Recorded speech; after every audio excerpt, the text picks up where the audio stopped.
ini kita akan membahas materi tentang dinamika dan tantangan Pancasila sebagai ideologi negara. Baik teman-teman, sebelum kita membahas materi tentang dinamika dan tantangan Pancasila sebagai ideologi negara, maka tentulah kita harus mengetahui apa itu Pancasila. Baik, yang dimaksud dengan Pancasila itu adalah suatu dasar negara yang lahir berkembang dalam waktu yang sangat panjang. Jadi, Pancasila itu bersumber dari adat istiadat, agama, dan cara pandang manusia. Dari hal tersebut, sehingga nilai-nilai dari Pancasila sudah diakui oleh kebenarannya dan diangkat menjadi dasar negara Indonesia. Berikut dinamika Pancasila sebagai ideologi negara. Jepang menjajah Indonesia kurang lebih 3,5 tahun. Yang awalnya Jepang membuat kebijakan politik yang dimaksudkan agar bangsa Indonesia termasuk salah satu kekuatan Jepang. Jepang membuat PKI pada tanggal 1 Maret 1945. Melalui badan bentukan Jepang, inilah para pemimpin Indonesia merancangkan sebuah dasar negara.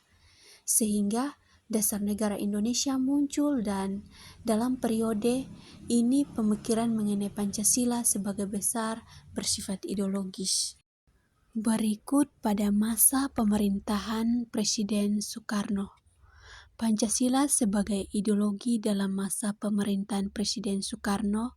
Sebagaimana diketahui, Soekarno termasuk salah seorang perumus Pancasila dan memberi nama-nama Undang-Undang Dasar Negara. Berikut pada masa pemerintahan Presiden Soeharto. Pancasila sebagai ideologi pada masa pemerintahan Presiden Soeharto diletak pada kedudukan yang sangat kuat melalui TAP MPR nomor 11 1978 tentang permasyarakatan keempat. Pada masa Soeharto ini pula ideologi Pancasila menjadi asas tunggal bagi seluruh organisasi politik pendidikan Pancasila di perguruan tinggi. Berikut pada masa reformasi. Pada masa reformasi mengalami pasang surut, yakni enggannya para penyelenggara negara mewacanakan tentang Pancasila, bahkan berakhir pada hilangnya di kurikulum nasional. Berikut tantangan Pancasila sebagai ideologi negara.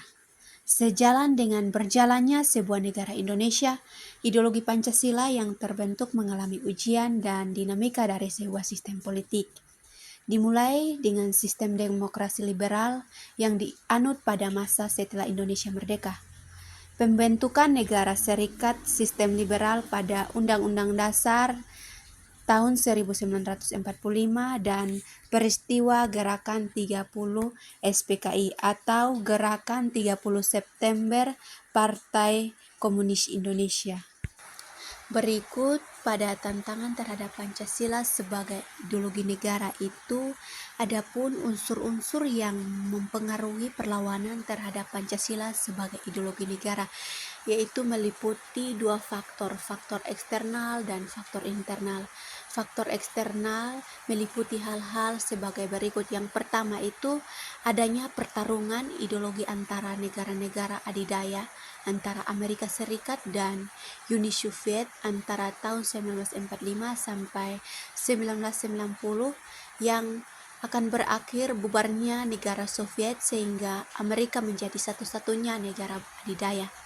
Yang kedua itu menguasai isu-isu kebudayaan global yang ditandai dengan masuknya berbagai ideologi.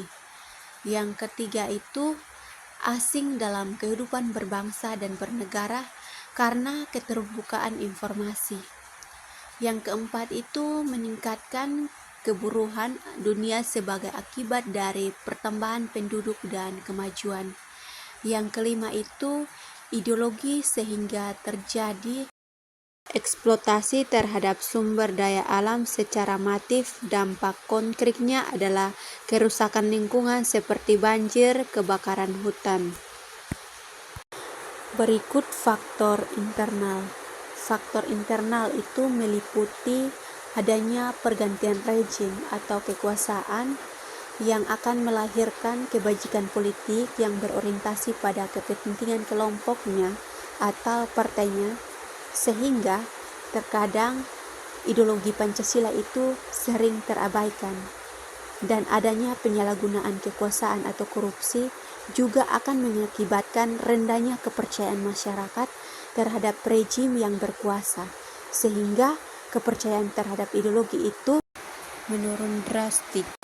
Yang berikut itu cara untuk mengatasi konflik atau tantangan tersebut. Yang pertama itu memperkuat persaudaraan sesama suku bangsa Indonesia dengan cara mempererat tali silaturahim melalui kegiatan kerjasama di segala bidang. Yang kedua itu mengikat rasa saling menghargai di kalangan masyarakat Indonesia, khususnya dalam menjalankan ibadah sesuai agama masing-masing. Yang ketiga itu tidak mudah emosi, tidak menyimpan dendam kepada orang lain, bersikap sopan dan santun dalam bertindak dan bertutur kata. Yang keempat itu menumbuhkan sikap gotong royong dalam kehidupan bermasyarakat. Yang terakhir itu menerima kenyataan bahwa di Indonesia banyak perbedaan dan perbedaan menjadi fitrah bagi masyarakat.